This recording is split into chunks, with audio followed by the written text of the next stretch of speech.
Hi ಎಲ್ರಿಗೂ ನಮಸ್ಕಾರ. Welcome back to my YouTube channel. ಇದು ಶನಿವಾರದ ವ್ಲಾಗ್ ಆಗಿರುತ್ತೆ. ಇವತ್ತು ಬೆಳಗ್ಗೆನೇ ಪೂಜೆ ಮಾಡಬೇಕು ಅಂದ್ಕೊಂಡಿದ್ದೆ, ಬಟ್ ಬೆಳಗ್ಗೆ ಪೂಜೆ ಮಾಡೋಕ್ಕಾಗಲಿಲ್ಲ. ಅದಕ್ಕೆ ಸಂಜೆ ಪೂಜೆಗೆ ಎಲ್ಲ ರೆಡಿ ಮಾಡ್ಕೊಂಡಿದ್ದೆ.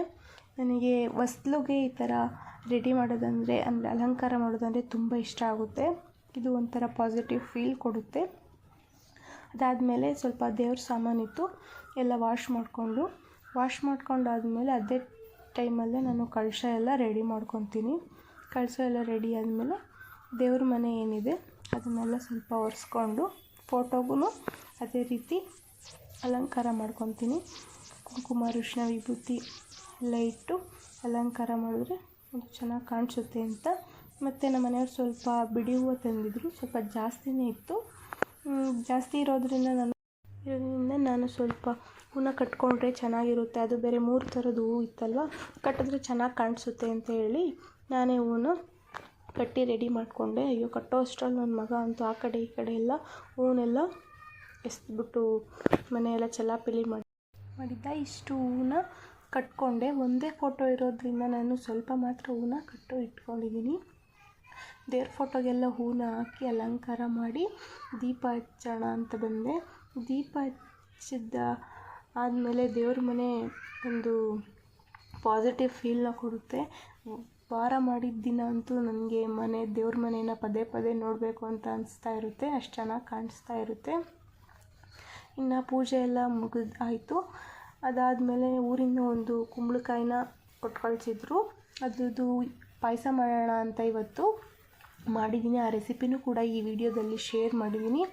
ವಿಡಿಯೋನ ಎಲ್ಲೂ ಸ್ಕಿಪ್ ಮಾಡ್ದಲೇ ಪೂರ್ತಿ ವಿಡಿಯೋ ನೋಡಿ, ನಿಮಗೆ ಪಾಯಸ ಯಾವ ರೀತಿ ಮಾಡೋದಂತ ಗೊತ್ತಾಗುತ್ತೆ. ನನ್ನ ಮಗ ಅಂತೂ ಪೂಜೆ ಮುಗಿಸೋ ಅಷ್ಟರೊಳಗೆ ಮನೆ ಅಂತೂ ಎಲ್ಲ ಫುಲ್ಲು ಹರಡ್ಬಿಟ್ಟಿದ್ದ. ನೋಡಿ, ಅವನು ಬಂದಿದ್ದಾನೆ. ನಾನು ಪೂಜೆ ಮಾಡ್ತೀನಿ. ಕೈ ಮುಗ್ದಿದ್ದು ದೇವ್ರಿಗೆ ನಮಸ್ಕಾರ ಮಾಡಿದ್ದು ನನ್ನ ಮಗ ನೋಡಿ ಯಾವ ರೀತಿ ಮಾಡ್ತಾಯಿದ್ದಾನೆ ಅಂತ. ಪೂಜೆ ಎಲ್ಲ ಮುಗೀತು. ಅದೇ ರೀತಿ ಈ ಪಾಯಸ ಮಾಡೋಣ ಅಂತ ಎಲ್ಲ ರೆಡಿ ಮಾಡ್ಕೊಳಕ್ಕೆ ಬಂದೆ. ಸ್ಟವ್ ಆನ್ ಮಾಡಿ ಒಂದು ಬಾಣಲೆ ಇಟ್ಟು ಅದಕ್ಕೆ ಕಡಲೆ ಬೀಜ ಮತ್ತು ಡ್ರೈ ಫ್ರೂಟ್ಸ್ ಏನಾದರೂ ಇದ್ದರೆ ಅದನ್ನು ಹುರ್ಕೊಬೇಕು. ಕಡಲೆ ಬೀಜನ ನೀಟಾಗಿ ರೋಸ್ಟ್ ಮಾಡಿಕೊಂಡು ಒಂದು ಪ್ಲೇಟಿಗೆ ಹಾಕಿ ಸ್ವಲ್ಪ ಹೊತ್ತು ಆರಾದಮೇಲೆ ಸಿಪ್ಪೆ ಎಲ್ಲ ತೆಕ್ಕೊಬೇಕು. ಸಿಪ್ಪೆ ಇದ್ದರೆ ಚೆನ್ನಾಗಿರಲ್ಲ ಅಂತ ಅಷ್ಟೇ. ಒಂದು ಜಾರ್ಗೆ ಸ್ವಲ್ಪ ಡ್ರೈ ಫ್ರೂಟ್ಸು, ಕಡಲೆ ಬೀಜ ಮತ್ತು 2 ಏಲಕ್ಕಿ ಹಾಕ್ಕೊಂಡಿದ್ದೀನಿ, ರುಬ್ಕೊಂಡಿದ್ದೀನಿ. ನೋಡಿ, ಸ್ವಲ್ಪ ತರಿ ಇದ್ದರೂ ಚೆನ್ನಾಗಿರುತ್ತೆ.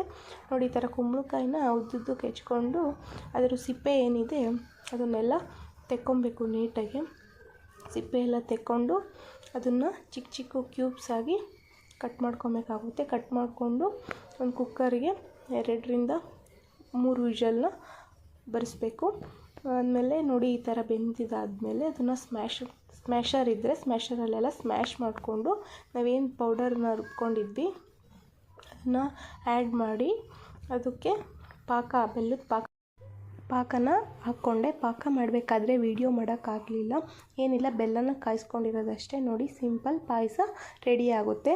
ಅದೇ ರೀತಿ ನೈಟ್ ಸಾಂಬಾರು ಮಾಡೋಣ, ತರಕಾರಿ ಸಾಂಬಾರು ಅಂತ, ಅದು ರೆಸಿಪಿನೂ ಕೂಡ ಹಾಕಿದ್ದೀನಿ. ನೋಡಿ, ಒಂದು ಕುಕ್ಕರಲ್ಲಿ ಎಣ್ಣೆ ಮತ್ತು ಸಾಸಿವೆ, ಸ್ವಲ್ಪ ಕರಿಬೇವು ಹಾಕಿ ನೆಕ್ಸ್ಟು ನಾವೇನೇನು ತರಕಾರಿ ಇರುತ್ತೆ ಅದನ್ನೆಲ್ಲ ತೊಳೆದ್ಬಿಟ್ಟು ಹಾಕಿದ್ದೀನಿ.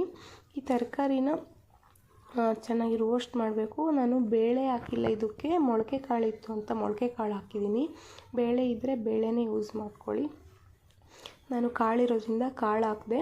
ಇದನ್ನು ಸ್ವಲ್ಪ ಹಸಿ ವಾಸನೆ ಹೋಗೋವರೆಗೂ ಚೆನ್ನಾಗಿ ಹುರ್ಕೊಬೇಕು. ಇದು ಹುರ್ಕೊಳ್ಳೋ ಅಷ್ಟರೊಳಗೆ ಇದಕ್ಕೆ ಮಸಾಲೆಗೆ ಏನೇನು ಬೇಕು ಅಂತ ಹೇಳ್ತೀನಿ ಬನ್ನಿ. 2 ಈರುಳ್ಳಿ ತೊಗೊಂಡಿದ್ದೀನಿ, 3 ಟೊಮೆಟೊ ಮತ್ತು 2 ಸ್ಪೂನ್ ಧನಿಯಾ ಪೌಡರ್, 1 ಸ್ಪೂನ್ ಅಚ್ಕಾರದ ಪುಡಿ, ಒಂದು ಸ್ವಲ್ಪ ತೆಂಗಿನ ತುರಿ ಮತ್ತು ಒಂದು 7ರಿಂದ 8 ಬೆಳ್ಳುಳ್ಳಿ. ಅದನ್ನೆಲ್ಲ ಚೆನ್ನಾಗಿ ಪೇಸ್ಟ್ ಮಾಡ್ಕೊಬೇಕು. ನುಣ್ಣಗೆ ಪೇಸ್ಟ್ ಆದಮೇಲೆ ನೋಡಿ, ಇರುತ್ತೆ ಪೇಸ್ಟ್ ಆಗುತ್ತೆ. ಇದನ್ನು ಏನು ತರಕಾರಿನ ಹುರಿತಿದ್ದೀವಲ್ಲ ಅದಕ್ಕೆ ಆ್ಯಡ್ ಮಾಡಬೇಕು. ಆ್ಯಡ್ ಮಾಡಾದಮೇಲೆ ಸ್ವಲ್ಪ ನಿಮಗೆ ರುಚಿಗೆ ಎಷ್ಟು ಬೇಕಾಗುತ್ತೋ ಅಷ್ಟು ಉಪ್ಪನ್ನ ಸೇರಿಸ್ಬೇಕಾಗುತ್ತೆ. ಉಪ್ಪನ್ನ ಸೇರಿಸಿ ಸ್ವಲ್ಪ ಮಿಕ್ಸ್ ಮಾಡಬೇಕು.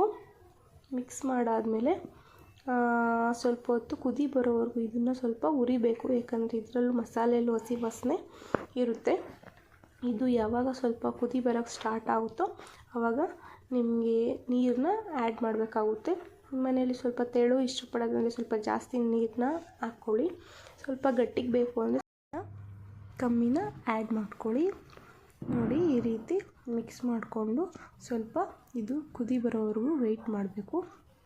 ಕುದಿ ಬಂದಾಗ ಕ್ಲೋಸ್ ಮಾಡಿದ್ರೆ ಕುಕ್ಕರ್ ಮುಚ್ಚಳ ಅದು ಬೇಗ ವಿಷಲ್ ಬರುತ್ತೆ. ಇದು ಕುದಿಯೋಕ್ಕೆ ಸ್ಟಾರ್ಟ್ ಆಯಿತು, ಅದರಿಂದ ನಾನು ಲಿಡ್ನ ಕ್ಲೋಸ್ ಮಾಡ್ತಾಯಿದ್ದೀನಿ.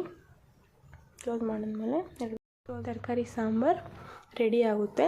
ಇದು ಇವತ್ತಿನ ಲಾಗ್ ಆಗಿರುತ್ತೆ. ಈ ಲಾಗ್ ನಿಮಗೆ ಇಷ್ಟ ಆಗಿದ್ದಲ್ಲಿ ನನ್ನ ಚಾನಲ್ಗೆ ಸಪೋರ್ಟ್ ಮಾಡಿ, ಸಬ್ಸ್ಕ್ರೈಬ್ ಮಾಡಿ, ಲೈಕ್, ಕಮೆಂಟು, ಶೇರ್ ಮಾಡಿ ಅಂತ ಕೇಳ್ತೀನಿ. Thank you for watching.